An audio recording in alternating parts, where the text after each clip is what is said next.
Well, hi everyone. I'm John Ritlin with a retro review of TNA No Surrender 2005. It's nearly the 15-year anniversary of this show. Actually, tomorrow is the exact anniversary, and I figured why not take a look at this show and see how it holds up.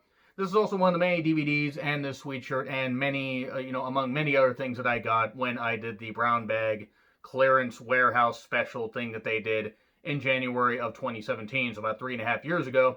And I figured, why not just watch the fucking pay-per-view? It's always good to watch some older TNA shows. And yes, I know it's called Impact Wrestling right now. And I respect that. And Slammiversary is coming up this weekend. And I hope that it's a hell of a show. But I wanted to watch and see, if this particular show still holds up. Half of it does. Half of it doesn't. Half of it could have just been on the Weekly Impact, which was actually on their website because this was between Fox Sports Net and before Spike TV. But honestly, not a bad show. Now, not a great show, but I'll talk about what I did and didn't like. Mike Tenay and Don West on commentary, I actually did like. I like their enthusiasm. I think they bring a lot of energy to the show, or brought a lot of energy to the show, that is. Alex Shelley and Michael Shane with Tracy Brooks versus America's Most Wanted and Battle of the Super Kicks. Michael Shane and James Storm. Michael Shane always got the void in James Storm whenever he was on the offensive. He was like, oh, he got tagged. Oh, shit, I better get out of here. And this would start, not this particular match, but soon after, America's Most Wanted would start to turn. They would start to go to the dark side, so to speak, and actually would align themselves with Jeff Jarrett a few months after this.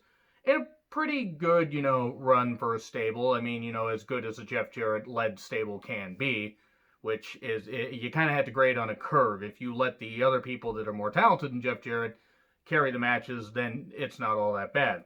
But it was a nice mix of styles, and this was, some pretty good stuff. Shelley and Storm, with a weird stage spot. It wouldn't be the only stage spot of the match.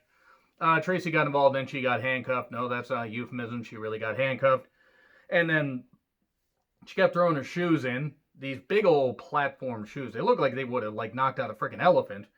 But then last call, pinned Shelley 1, 2, 3. Now Michael Shane super kicks Storm afterwards, so James Storm gets the win, but then gets kicked, and we continue this for a little bit. I don't remember if it happened on the Weekly Impact after this, because I wasn't watching the Weekly Impact when it was on their website. I was keeping up with the results, because at the time I didn't really want to devote more time, but I always kept up because I liked Impact Wrestling at this point. From about, I'd say, 2004 or 2009, they had hit a peak. Now they've hit peaks and valleys and stuff like that, and that's another video for another day. But 2005, they were actually doing some pretty good shit. So we then get footage of Jeff Jarrett talking about how the people that TNA keeps bringing in, ex-WWE guys, without saying ex-WWE. And Rhino gets plugged. He wants to know if Rhino's here, because he's going to get at Rhino, even though it was an obvious swerve. Team Canada promo. Young and Rude, everybody actually wants retribution because Lance Hoyt put Scott D'Amore in the hospital, put him on a stretcher at Slammiversary 2005. Which is another retro review I did. Really enjoyed that one. And then Jeff Jarrett comes in. He's trying to get people to align with him. He says, hey, it's like, we need to stick together and everything. Rude says, I think it's that guy that we can't trust. He didn't know how accurate he would end up being. Shark Boy versus Sanjay Dutt versus Elix Skipper versus Mikey Batts. Whatever happened to Mikey Batts? Anyone, let me know in the comments whatever happened to Mikey Batts. This was not a bad match. It's fast-paced, typical X-Division match. Nothing revolutionary. And everybody would hit moves. They would. I don't want to say there was no psychology, because everybody would at least allow a little breathing room, but they kept the pace up. And then the Hindu press 450, twisting 450, 1, 2, 3. It looked like Sanjay Dutt's foot went right on Mikey Batts' face. So I believe this was a Super X Cup qualifier, and Dutt got into the tournament, and it would eventually be won by Samoa Joe, because of course it would be. So we then get Conan and Ron Killings, more 3 Live Crew stuff. Didn't really care about 3 Live Crew. I mean, could you blame me? It was kind of just typical stable. And then we get Simon Diamond and David Young. David Young was always somebody that had the look, and they never really did much with him. I'm not really sure why. I mean, I'm not saying he would have ever been a world champion anywhere, but it always seemed like they kind of just used him in stuff like this, where Simon Diamond was forming the Diamonds in the Rough and was trying to get lower card guys to get up to his level, even though at this point Simon Diamond himself was a lower card guy. All due respect to the guy, but that's how he was perceived. They took on Apollo and Sonny Siaki. It was passable, nothing great. TKO by Apollo pins Young. So there we go. That shows what the tutelage I love being so mature that words like tutelage will never make me laugh, except they always do, because I'll never be mature enough to not laugh. And I just I just never got it with Simon Diamond. He was good. He was good on the mic. He was decent enough in the ring. And then we get Samoa Joe versus Chris Sabin. Well, I mean, it was these two guys pretty much in the prime of their career, and actually, even when they were kind of on the ascent. And this is before Sabin would unfortunately suffer massive setbacks with 2 catastrophic knee injuries back to back. Seemingly, that was kind of rough. This was a pretty good match. So Sabin had to hit and run. Joe just kept dominating, grinding him down, everything. No, that's not a euphemism. And then the Coquina Clutch got the tap out. But this was a good match. This is the first match where I would say you guys need to go out of your way to see it, because it was good. It was great to see these guys at this stage of their career cutting a really good pace. Really good match. And then we get the Naturals, Lance Hoyt with Jimmy Hart versus Team Canada members Eric Young, Robert Roode, and A1 Alistair Ralph, who I'm familiar enough with him to know that they didn't really do much with him, and I think he did better in the Canadian independents. But yeah, it was fine. It got a little bit too much time. The Naturals were the NWA Tag Team Champions at this point, and they were trying to, basically they were, building towards a feud. They were going to face 2 members of Team Canada at some point, and it was given a good amount of time, but it did go a little bit long.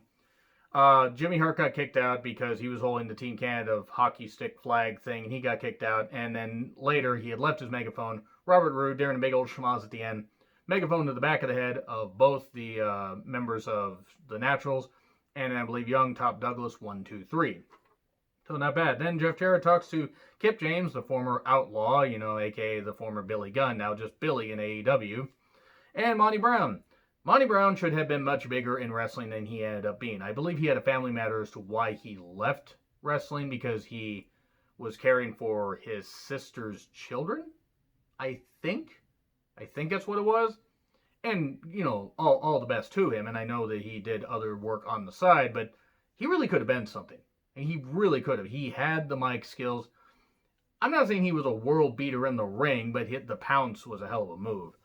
But he's talking to them, hey, let's get us stick together. Or Kip, we go way back. Him and me and Kip go way back. What about me and you, Monty? And Monty's probably thinking, well, you promised me a title shot, and then you lost it.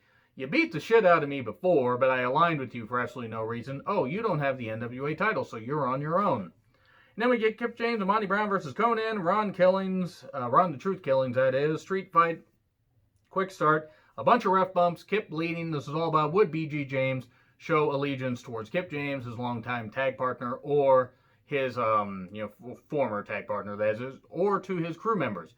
And yeah, it was headshots. Thank God we don't have headshots anymore. Pounds, pins, killings. BG's looking on from the stage, and then Kip calls him in, hands him a chair. He won't hit Truth with it, leaves, and yeah, didn't care about this. Styles versus Waltman, special guest referee Jerry Lynn. Question is, would Jerry Lynn show favoritism to either man because he has faced both of them in the past? He did not. He did not do that thing. He called it right down the middle. When anybody got a little bit too dirty, like Waltman using a chair later, he stopped that. Styles kind of got his nose busted when he did a concrete bump. Ouch, ouch. You know which one I'm talking about. It looked pretty painful.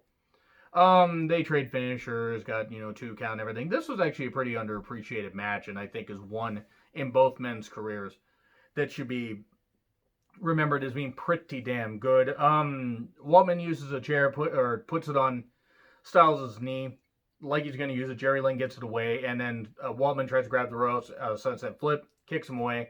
Styles clash, 1, 2, 3. So, not bad. I'm breezing through a lot of this, but really, again, outside of a few, like this match, check out this, check out the Sabin-Joe match, and check out this one, Daniels versus Petey Williams for the X Division Championship. A1 was also there. A lot of A1 on this show, a lot of barbecue sauce.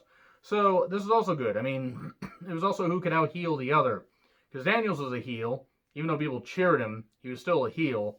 And there was a nice pace. A1 kept trying to interfere. Joe was on the stage just looking around. They tried to chain spot. They did, little rap chain. Oh no, Williams is going to do the thing. And he's going to beat Daniels. No, he didn't. BME, 1, 2, 3. There you go. Raven versus Abyss dog collar match. A lot of blood, tables, chairs, tacks. Typical Abyss match. yeah, it was brutal, and I give them credit for taking those bumps and everything, but this was nothing special. Now, it was fine, and yeah, maybe you should check out this main event because Abyss gets put through tax, and then Black Hole Slam a little bit later, but he doesn't get the 3 count. Raven Effect or Even Flow through the or into the tax, and Raven was shirtless at that point. Ouch! And you got the pin. Then Jarrett comes down and says, "Oh, I'm not going to beat you now, Raven, but turn around." And then it's Rhino. Rhino does the gore. He does the thing, and that's it right there. So, not that bad of a show, but let me know what you guys think in the comments. Like, share, subscribe, Twitter handle in the description. I'm John Rethlin. I'll see you soon.